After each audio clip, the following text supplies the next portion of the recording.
Alright, what's up, yins guys? Time for another video. I'm gonna do another chapter in this here book. This is another one I hand-picked. I'm just doing the chapters at random instead of doing from the beginning to the end and see whatever speaks to me. And this one is titled, Be Nice to Me and I'll Make You a Star. You know, this can be in any walk of life. People that you work next to, or people that you're supposed to kiss ass and like everybody else does, and you be graced with all these friends or whatever. I mean, at any level. But this one is talking a lot about Hollywood. But fill in the blanks. Be nice to me, and I will this and that. You know, you're supposed to kiss people's ass, and then, or you're a loser if you don't. But anyway, all right. Be nice to me, and I'll make you a star. That's the name of this one here. Every profession, business, or organized structure has a pecking order. Many of the people involved believe that the road to success is paved by sucking ass, or by fucking some way higher up the ladder. When he said that, does it mean exactly fucking somebody as with sleeping with somebody, or fucking somebody over as in stepping on somebody, screwing somebody over, or getting somebody bumped off when you're way to the top?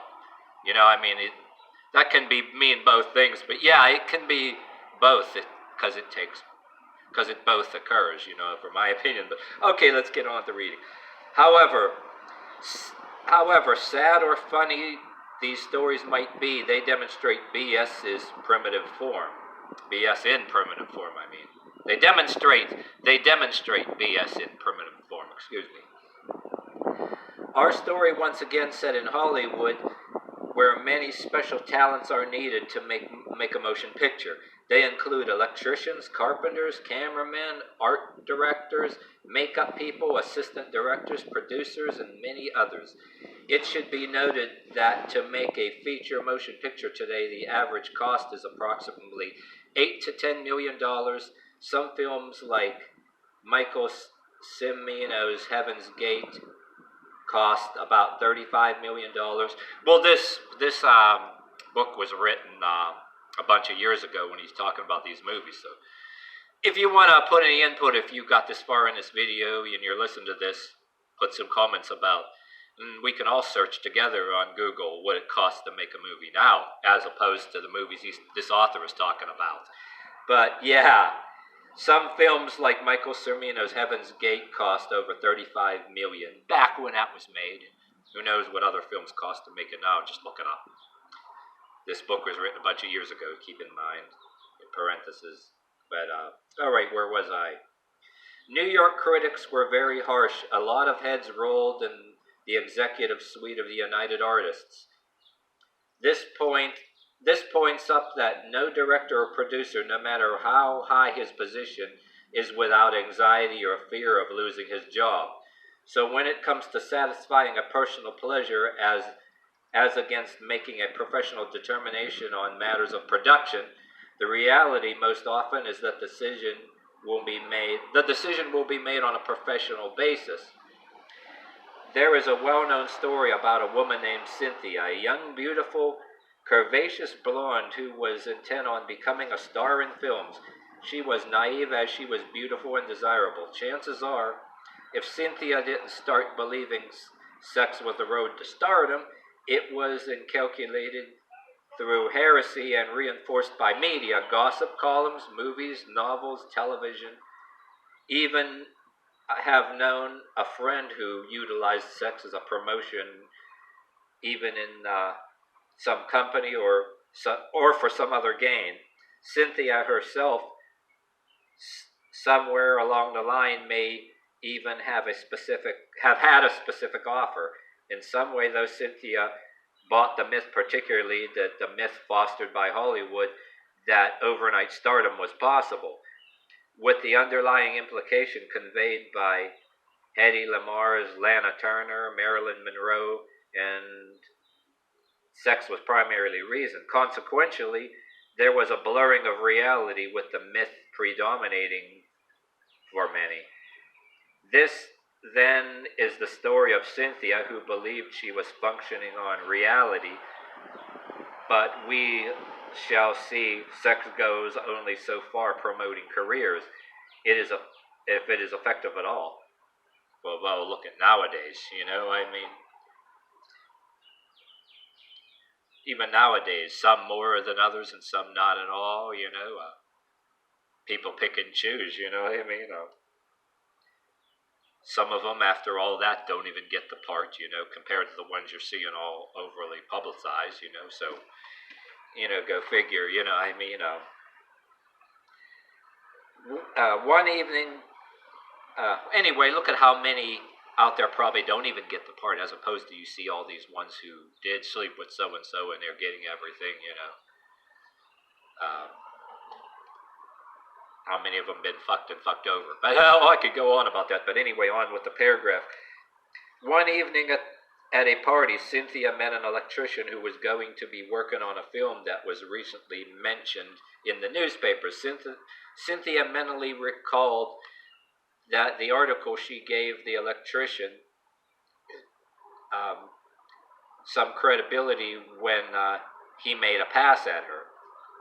Cynthia, while not the most important person on the film, if you're nice to me, I will introduce you to the carpenter who is close to the makeup man. True to her desire for success, Cynthia performed to the best of her ability and gave the electrician great pleasure. True to his word, the electrician introduced her to the carpenter. To set the scene a little more precisely, you must remember that Hollywood is a stringent hierarchy, and that the electrician and the carpenter are on the low end, while the director and the producer are on the high end. Cynthia, meeting the carpenter who promised to introduce her to the makeup man, once again gave her all in quick succession, and in the following order. She pleasured the makeup man, the cameraman, the assistant director, and the director. Oh, geez, this sounds like a movie, no doubt. Okay, finally arriving at the producer. Gotta wonder what can be coming next. No pun intended or pun intended. Okay.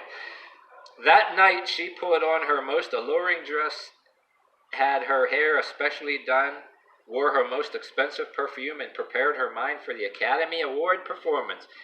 Since our producer was cultivated, is this a contradiction? In parentheses, charming, quite handsome, and rich, Cynthia had all the motivation she would ever need. That night, when the act was consummated, the producer was gushing forth words of praise. Cynthia felt the time was right for the big question. However, not wanting to take any unnecessary chances, she decided to lead up to it with some preliminary questions. Do you like my perfume? She asked. I love your perfume, he replied. Was my hair soft? She said. Yeah, your hair was soft like angel dust, he replied. Did you like my kisses? She said. Yeah, they were like fire. Did my loving take you around the world? She asked tremendously. It took me to another planet, he replied joyously. I'm so happy you're happy, she said. And taking a deep breath, she popped the question, and now can I be a star? Without missing a beat, the producer replied, now, my dear, it will be up to the public. True to everyone's word, her word being but being a minute part of the truth, each man came through on his promise. She too gave excellent service as a part of her contract, and without anyone being totally dishonest, the BS went down to the last moment when reality had to prevail. Was it going to be necessary to have intercourse with somebody in the public to assure her stardom? The sad reality of the situation was, even though Cynthia had performed her sex with the producer, he most likely would not have given her the role unless she was talented and charismatic, in other words, qualified, which in itself might have obviated the need for sex. In almost certain that the producer would not have given her the starring role, in any role for that, or any role for that matter, it would have placed him in any kind of jeopardy, even for a moment. He would sooner be accused of welching on his promise or of lying and go on to the next situation. It is interesting to observe when William Agee, president, chairman, and chief executive of Bendix Corporation, had to deal with his board and public's impression on the relationship with Mary Cunningham. She left the company while I believe it was immensely unjustified and unfair. Nonetheless, the points up, even the most powerful of men had a limit in their power. Well, I don't know about a lot of this. Look at the, Epstein, which are one of the Steens, not Epstein, the other, what the hell is his name? Well, yeah, it was Roman Polanski there, Epstein, whichever Steen, I get the picture of him with his beard, Epstein was the one guy, a business guy, but then the other one that all the stars were, Weinstein, Harvey Weinstein, okay. There were a couple of Steens, the one guy supposedly hung himself in jail, but Weinstein, there was two Steens the same year that were hot topic just the past year. Okay, so I get them confused. I had to pause there. Oh, it made me lose my place in the damn book again, but I'm almost at the end of the paragraph anyway. Okay, nonetheless, the most powerful of men had a limit to their power. Or did they? Well, or did they? There was R. Kelly, he thought his power was unlimited. Harvey Weinstein, his power eventually, it all came to roost. But, all right. The last paragraph, for many victims, the conditioning which prepares them to be taken in a result of years of hypocrisy, distorted value systems, and a double moral standard. However, if the hook greed, which may manifest itself in something for nothing, or the attitude of taking a shortcut to something, were not present in the victim, the gulling word not be so easy, but with a greed so blatant, the temptation for the perpetrator becomes almost impossible to resist. Okay, so this was basically, if you want to take in the topic of all the Epstein, the Weinstein, and all that, and then those other people talked about too, all kind of stuff that was going on. This book was written, before the stuff you're seeing now, so you might want to compare it either way. I'm just reading along, but yeah, it can create a whole separate video worth of talking and going through articles of today, and maybe this could entice you to go through articles on some other stars that were during the years maybe this book might have been written, but the Be Nice to Me and I'll Make You a Star, this author was talking about Hollywood, but I was more like talking in terms of without Hollywood, whether you were in school or high school or college or some circle of friends people be drinking with, even people not even in the wine drinking, suit wearing Hollywood thing, people that drink beer and go to parties and music, the poorer people. Oh, be nice to me, I'll introduce you to all these friends.